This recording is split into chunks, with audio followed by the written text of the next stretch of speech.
My name is Brandon Krieger. In this episode of Daily Cyber, I'm going to be talking about ransomware threats increased by 25% in 2020. So let's hack at it.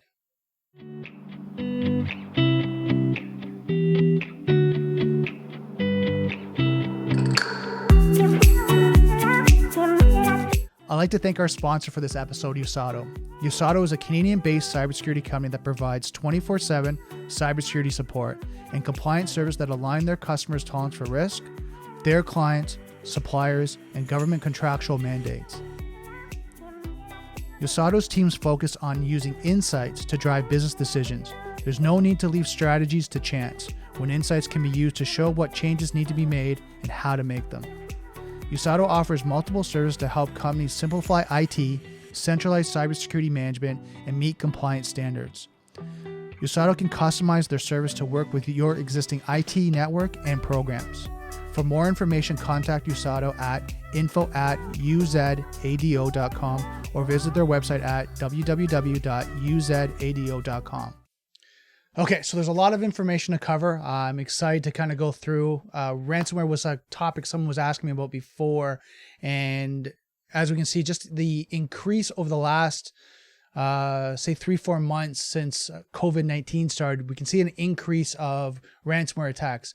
The article that I've got here that I'm going to be reading from is from csomag.com. It's going to be, some of the information is going to be in the description below. And if you want to read the article, click on the link and you'll send you directly to the article. So let's talk about a few of the facts starting out. One, it was from Beazley Breach Insight Report, stated that manufacturing sector, had a 156% increase of incidents from quarter to quarter. Financial sector and health care continued to be the most affected, which together accounts for 50% of ransomware attacks reported in Q1 of 2020. So next, it gives a kind of a breakdown of ransomware incidents.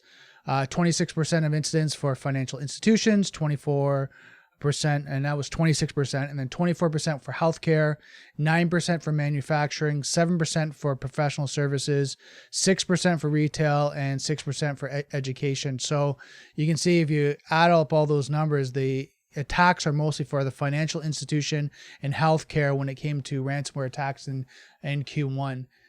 So a lot of increase there. Now I heard, and it's not in this report, but I also heard legal. So law firms were getting compromised or at least attacked. I won't say they were getting compromised, but at least they're getting attacked by ransomware. So it's a lot of great information there. And I'm just going to read through some of my notes here.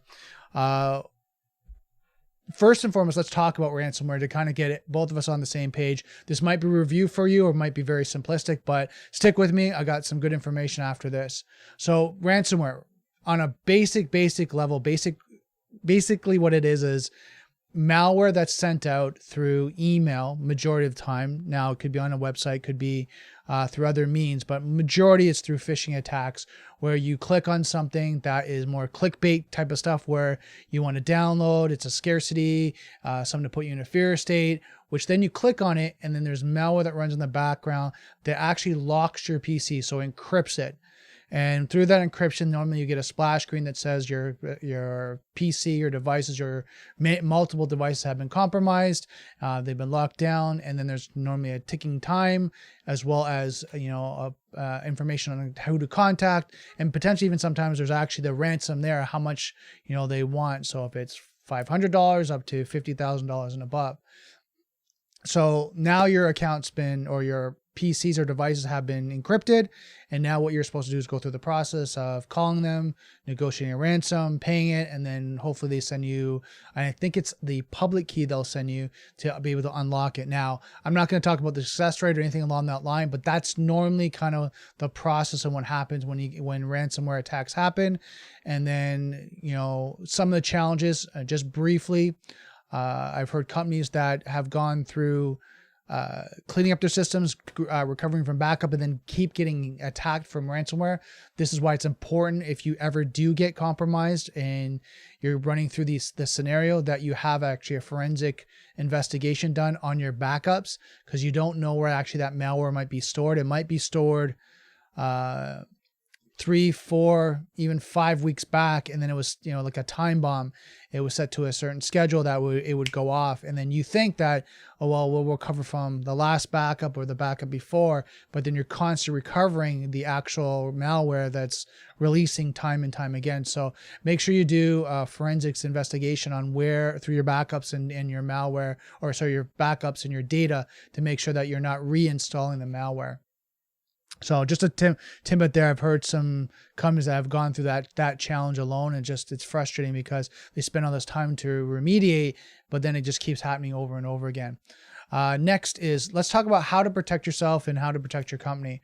So I'm going to talk about 4 main things here that are simple things that we can do, but just a reminder and a checklist of things that everyone should be looking at. Companies, organizations, remote workforces, and people that are working from home. These are all areas that you should be aware of and just kind of be mindful of. So first is securing your systems. Your security systems are up to date, and that means right across the board. Do kind of a check, an assessment on your internal environment if you're an organization, and make sure your firewalls, your viruses, your definitions, modules, whatever that may be, just go through and make sure everything's up to date, and just do an internal investigation, an internal assessment. Is so important right now because companies are being attacked more and more now because of the attack surface has changed.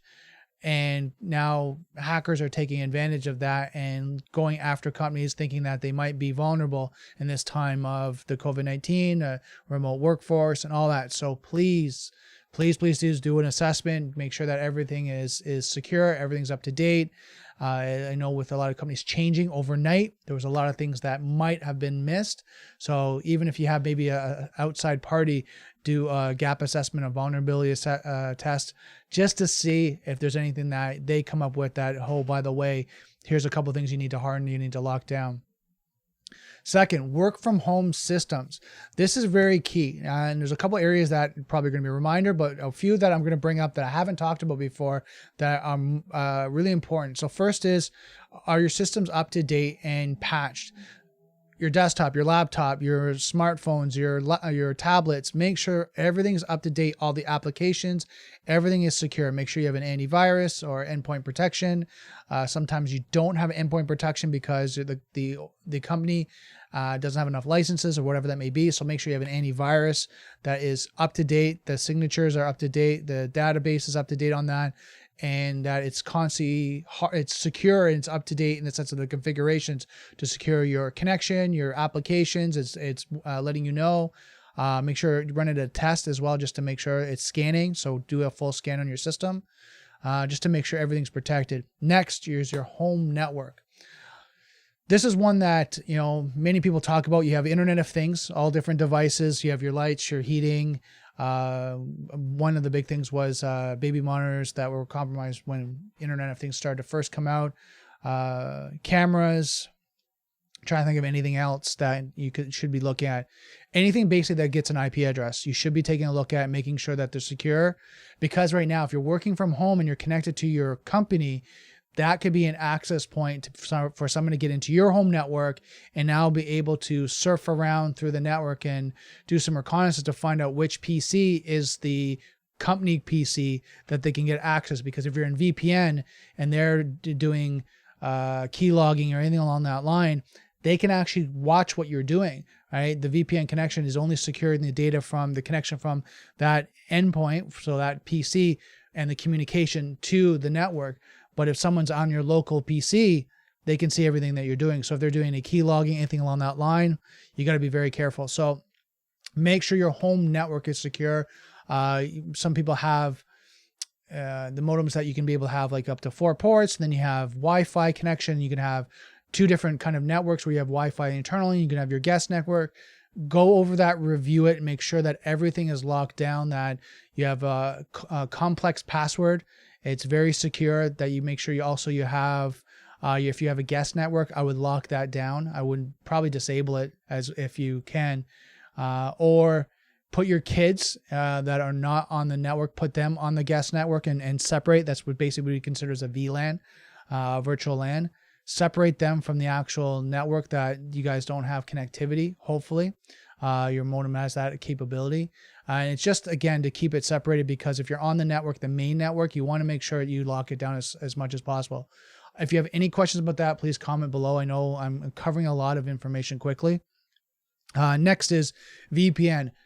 Make sure you get a VPN software from your organization. Ask your IT department or ask your manager.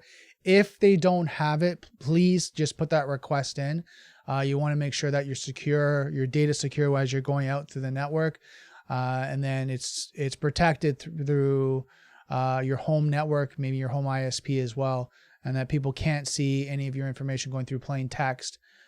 Family members at home network and secure. So what I mean by that is make sure that the home network is completely locked down, like I talked about before. And just make sure that you're educating your family on best practice of what to do with cybersecurity and using the devices, which brings me to point number 3 is cybersecurity awareness training for your employees as well as for your families. A lot of companies are now doing phishing type training, cybersecurity awareness training, and it's great for the employees, but what about the family members? And this is a key point that not a lot of people are talking about, is training the family members that are on the home network to make sure that they're secure. So having them go through it as well and make sure they're answering the questions and validating that they understand, because they can be compromised as easy as anyone, and because they're maybe doing some surfing on the internet and playing video games. And talking about video games, I know I saw an article about Nintendo. They got compromised where there was, I think, 300,000 user accounts that got compromised. That doesn't mean that they got access to the network, but they got access to these accounts. And now, to what extent they can breach different devices or compromise, their online account versus their local device, not sure. But if they get access to the IP address, they might be able to try to remotely connect into the system or the network. So things you just got to be very mindful of when there is a breach like that. Are you potentially open to be compromised? So that's why it's important to separate the network, make sure that your family is educated on cybersecurity awareness and that they're aware of everything that they're doing. Clickbait, which is basically any article, video, through any type of social feed, be careful on clicking on that. We're finding that more of these have malware in them, where they're sensationalized that, oh my God, protest over here is doing this, and look at all these people breaking into these, stores and all that. And then when you look at the link on the bottom, it's to a strange site or site that you might not commonly go to. So just be very careful of that. If you're really interested in that information, go to your local news website and go to Google, go to your browser, click that in directly, like type it in directly and go. If it's a video, go to YouTube directly, type in the title of the video and search there. YouTube and a lot of these are a lot better at scanning these videos, making sure there's not malware. Not saying they're perfect, but they're better. So being able to have that protected resource that they're scanning and making sure there's potentially not malware in it. Now, I'm bringing this up not to pick on Facebook, but I've heard a lot more people are getting compromised on malware on Facebook than any social site that I've seen so far.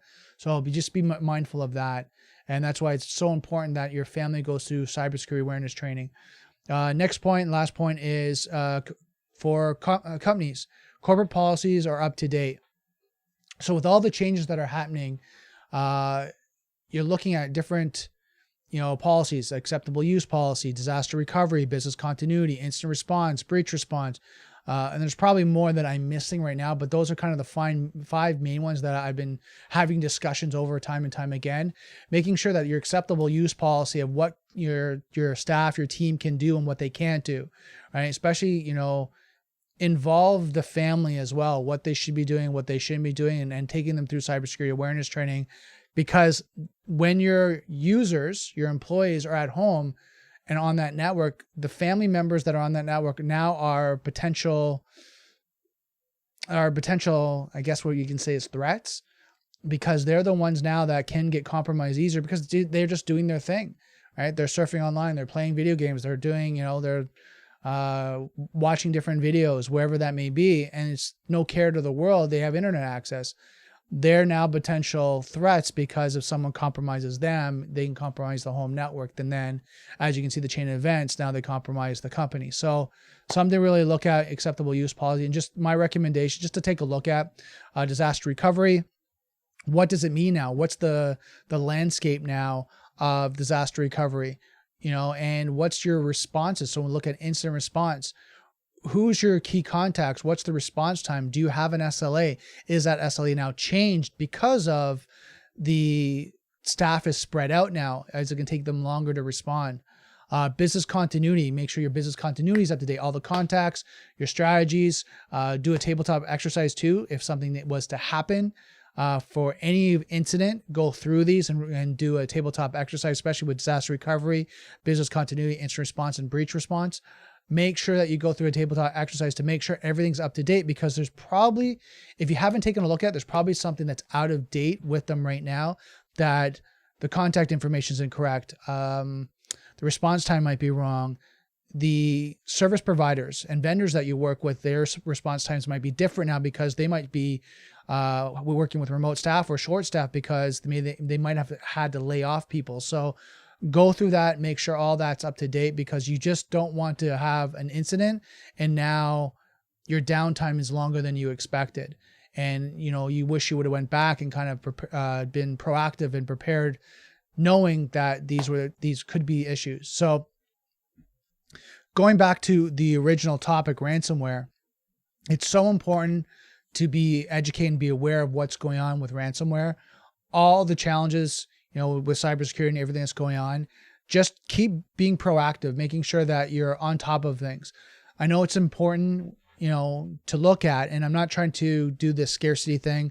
I know a lot of people are saying, oh, ransomware is up, be scared, but it's not the point of this. It's the point about being proactive, being educated, taking the right steps to do it, do remediation, as well as training your staff and making sure they're up to date, doing all those things now versus trying to do it after the fact when the house is on fire and you're trying to keep the business going while deal with a ransomware attack and trying to make sure everything gets up and recovered as quickly as possible. So I think I'm going to leave off at there. I know I covered a lot of information about ransomware and just kind of some best steps that I would recommend going forward and things that I've been talking to colleagues about.